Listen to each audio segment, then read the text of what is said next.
చంద్రబాబు నాయుడు గారు అసలు నేను మిమ్మల్ని తిడదామని అనుకోవట్లేదు.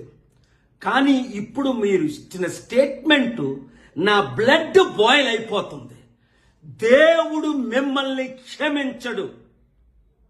స్టీల్ ప్లాంట్ విషయంలో మీరు కాంప్రమైజ్ అయిపోయి 1,00,000 కోట్లు తీసుకున్నారా, 50,000 కోట్లు తీసుకున్నారా, ఎంతకి కాంప్రమైజ్ అయ్యారని అడుగుతున్నా. ఇప్పుడు మీరు అంటుంది ఏంటి? సెంటిమెంట్ అని అనకండి, మనకెవరు సపోర్ట్ చెయ్యరు అంటే అర్థం ఏంటి? ఎత్తుకెళ్ళిపోవడమేనా మోదీ గవర్నమెంట్? అదానీలకి అంబానీలకి అమ్మేయడమేనా?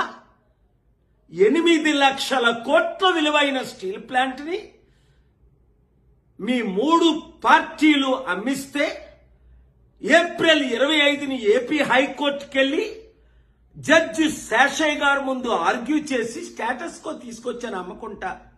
ఇప్పుడు సీక్రెట్ గా అమ్మడానికి మీరు గ్రీన్ సిగ్నల్ ఇచ్చినట్టేనా?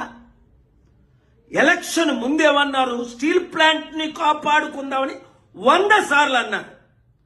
ఇప్పుడేమంటున్నారు? సెంటిమెంట్ అని రోజు అనకూడదు, అంటే అమ్మి పడేయండి అని.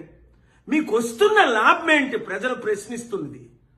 మీకు ఎంత డీల్ సెటిల్ అయింది? ఒక్క స్టీల్ ప్లాంట్ ఆదాయమే మన ఆంధ్రప్రదేశ్ అప్పుని 10 సంవత్సరాల్లో తీర్చుతుంది. లేదా అమ్మేద్దామా? 8 లక్షల కోట్లు నేను బేరం పెడతాను.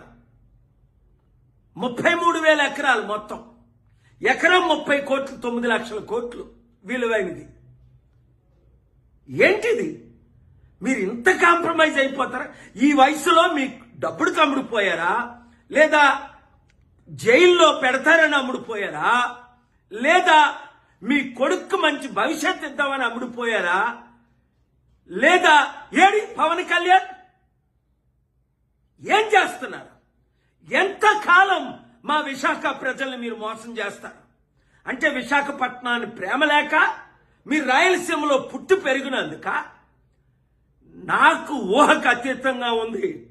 నేను ప్రార్థిస్తాను, మీడియా మిత్రులారా, ప్రతి తెలుగు వాడికి ఈ వీడియో చేరినంత వరకు దీన్ని పబ్లిష్ చేయండి,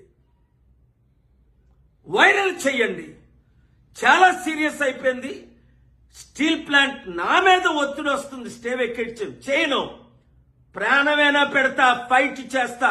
ప్రత్యేక హోదా తెచ్చుకుందాం, స్టీల్ ప్లాంట్ ని కాపాడుకుందాం, ఆంధ్రప్రదేశ్ ని, తెలుగు సత్తాని, తెలంగాణ మొత్తం ఏకమైపోదాం. ఈ దొంగ రాజకీయ కుట్ల రాజకీయ కుటుంబ కుల పాలనకి అంతం చేద్దాం. Thank you very much.